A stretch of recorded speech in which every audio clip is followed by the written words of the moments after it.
amazingly unique New Orleans style, which we love so much. And I'm going to tell you how much we love it. Listen to this.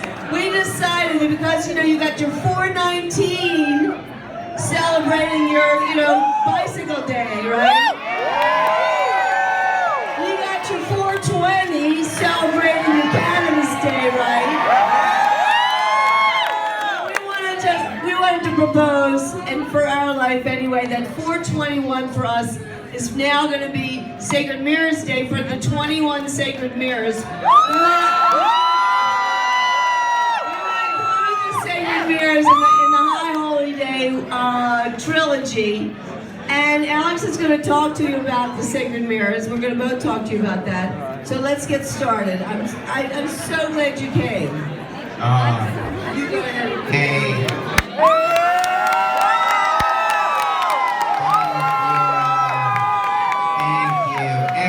For coming out tonight. I just wanted to comment that tomorrow, of course, is Earth Day. So, there you go.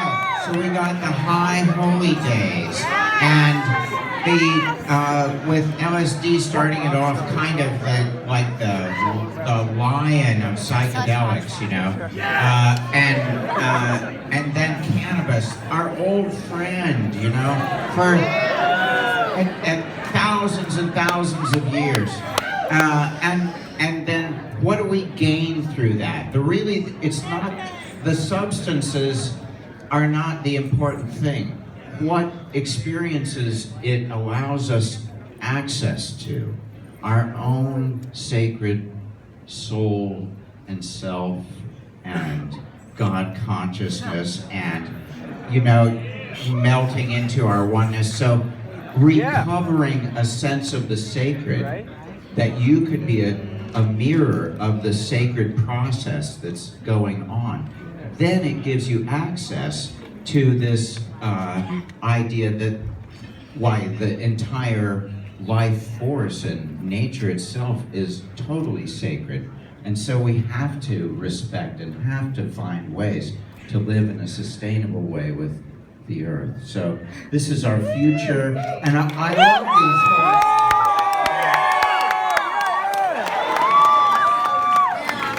Now, Alex, you're going to tell us about your new painting. Yeah, I'll say a few words about this new painting called Albert Hofmann and the New Eleusis. Now, this is probably one of the tightest details you can see. Look right above Hoffman's head. You can see a kind of a trace of Burning Man. It's kind of holding up the sunshine there. So this is proposing there's a sacramental dawn in process, and the New Eleusis is all of these kinds of gatherings where we come together, sometimes uplifted, and we get access to our interdimensionality. And so this is a portrait of Hoffman, obviously, and let's see, a few of the personalities that have been influenced. Yes, here's the whole thing, and then there's a little bit of a close-up. You can see Dave Nichols, a friend of the Nichols family was here tonight, and so I was happy to sign a little blotter or something and a little poster and say, thank you. There's a close-up. It shows Dave. But it also shows the bicycle. Can you see the bicycle necktie now? Okay. So some of our old friends like Dr. Tim here, and Terrence, and his brother Dennis. Yeah. And down at the bottom, it talks about the Greek religion that celebrated the Eleusinian mysteries. And the Eleusinian mysteries, there was a psychedelic. And you can see Socrates drinking out of this magic cup there. And that really gave them access to this, what they call ideal world, a world of ideal archetypes. So you can get the idea, if you were tripping, how they could have come up with this whole notion of there being another world that Did you ever see any sacred geometry when you were tripping? Yeah. Where'd the Platonic solids come from, Plato? I know you were drinking the Kykeon. Yeah, there's a close-up there. You know, one of the ways that we know that they were tripping is that they said that the races of gods and unities of all things can be seen even with closed eyes. And so this was a recovery of the soul of Greece, and it lasted for 2,000 years, and it was basically the celebration of the abduction of Persephone underground by Hades, and then her bursting forth in the spring to bringing life back to the planet. And so then over here we have the shamanic stage, you know, because there's Maria Sabina giving the magic mushrooms to Gordon Wasson. It had been a well-kept secret for many centuries because of the viciousness of the missionaries that would wipe out this witchcraft. So they dared to give it to the West in 1955. He gave it to Hoffman, who came up with the active ingredient that was psilocybin. And so there we go, and we recover a past history. We find, you see the bee shaman that Terence McKenna and the McKennas made famous. This appears on the cave walls in a cave in Algeria that is called the Tassili Cave, and it shows mushrooms sprouting out of a bee-like or networked kind of shaman creature. Okay, keep going. So, look, psilocybin was crucial in the Good Friday experiment that happened in 1962. Walter Pankey down there below performed it. It showed that 65% of people who take psilocybin will have a mystical experience if they're spiritually inclined. So, these two men, I wanted to say that, these two men did the same experiment, one, you know, like I don't know what, 50 years apart, and got the same results. That people who are prepared and would like to have a mystical experience and do psilocybin will 2/3 of the time have one. They actually will. So it's a great possibility that God contact is predictable. exactly. And this is scientific evidence, really, for the existence of God, I would say, or the best. And so I'm not sure that we can read this. This is the prayer that we call it a prayer. It's Dr. Hoffman's statement about his vision for psychedelics in the world. And it's on the poster. If you get the poster of the entire history of psychedelics, read the prayer. It's absolutely spot on, I just have to say. All right, so next. Okay. So we're declaring that 4/21 today is Sacred Mirrors Day. First celebrated tonight at New Orleans.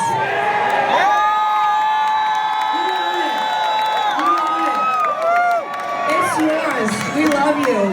We didn't even think about it until we got here, and we thought this is what it is, because 21 sacred mirrors. Now, the 21 sacred mirrors, I just wanted to be the one to start telling you about how far back this goes.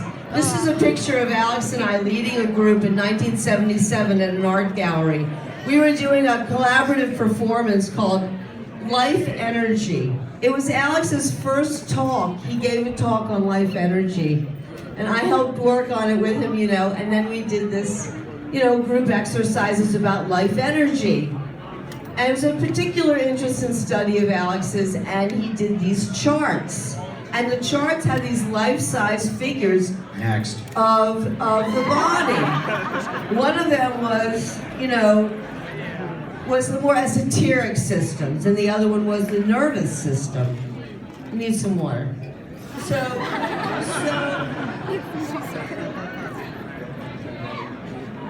So anyway, that's when we had the epiphany to do the sacred mirrors. Life energy included the sacrifice of a rat. And it was about the passing of life energy. And I think that sacrifice was so serious to us that Alex and I both felt that some good had to come out of it.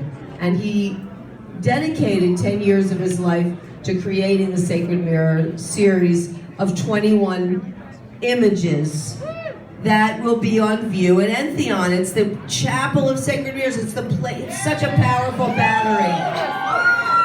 This particular image here represents a LSD trip that Alex and I had a year after we met, June 3rd, 1976, where we both melted down into the universal mind lattice. Say no more, really. You guys know what I'm talking about, the vast vista, the suck holes, the blowholes, you know, the energy and of all things interconnecting and made with light. Well, these are the two drawings that Alex and I did, and they looked so similar. We knew we were in the same place. That was our documentation from our trip. So normally we don't make art when we trip, but we do document things. We try to jot them down. I recommend that. So go ahead now, Alex. You talk about it. Okay, so this is just a few from the Sacred Mirror series. And it has all the subtle body, the subtle energies, you know, the acupuncture meridians and points and chakras and auras. And it is just reclaiming the luminous body that lives inside of us. Next. Oh my God. Yeah, this is the whole body. Wow. So next. And the spiritual energy system is kind of the melting down of our identification with the physical body. The next. Can't tell if And my eyes then are fucked up or focus on this camera. the kind of coming back home, I think, to the source, which is this luminous kind of toroidal ball of light. And it's beyond gender, it's beyond race, it is just the light that we are. And the light that connects us, and the light is love. In having that experience, our mind turned to the subject of our art. What should we now be making art about? Well, you want to make art about the most important thing, the thing that gives you joy, that gives you juice, but the most important thing. And this was it. This was our powerful vision. So this is my interpretation. It's kind of like looking down the funnel of the universal mind lattice. You know, I was up above, and then next. And then this is a small field, like I can see the vast vista where we all were a fountain and drain. We're all interconnected and made of spectral light. All my work is made of these systems. You know, LSD taught me to essentialize. What is truly the meaning of the universe? These are the questions that you feel are being answered for you in those most sacred moments. So I essentialized my work into the spectrums, the 100-unit squares. Next. Chaos is order plus entropy. That means everything in the material world is falling apart in this beautiful spectral way. So this is my symbol for the material world. Next. And then I blend the chaos, the order, the secret writing.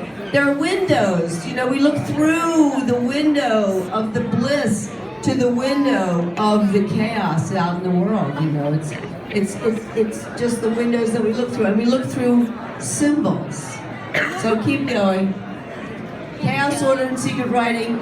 That's my work. You'll see it everywhere. This is what Alex and I do when we take a substance seriously, you know, in a sacred setting. We lay on the bed and we have an experience. And in 1985, we did that with MDMA for the first time. And that's when we had the vision, another simultaneous vision. It was our second simultaneous vision of the chapel itself, the Chapel of Sacred Mirrors, that we were going to build a temple for the Sacred Mirrors. And we just started building like these big frames, and you know, we just started building it from the inside out. This is Dr. Shulgin, Alex's painting of the Dr. Shulgin who developed the MDMA molecule. Whoa! And this is our first temple. This was in Manhattan. We created a temporary 5-year installation of the Chapel of Sacred Mirrors. It was a 12,000 square foot installation, a community center where we did things like this. And we still do things like this when we do that now out in the country. But next slide. See, this is what we wanted to set up. The sacred mirrors are quite large, and you can stand in front of them and have this powerful battery-like experience. They're moving. Believe me, they're moving. They're swimming. They're like, oh my God. So you can walk into them. Anyway, that is in the city where we had the installation for 5 years. And guess where those paintings are now? In storage. Darn it. It's a matter of months though, my friends. It's a matter of months before they will be back on view with your help and your help tonight. Just being here. You are temple builders. So there's a picture of Dr. Hoffman looking at our book about Cosm. He's looking at that page you were just looking at, the picture of the Chapel Sacred Mirrors room. Dr. Albert Hoffman, the inventor of LSD, looking at our book.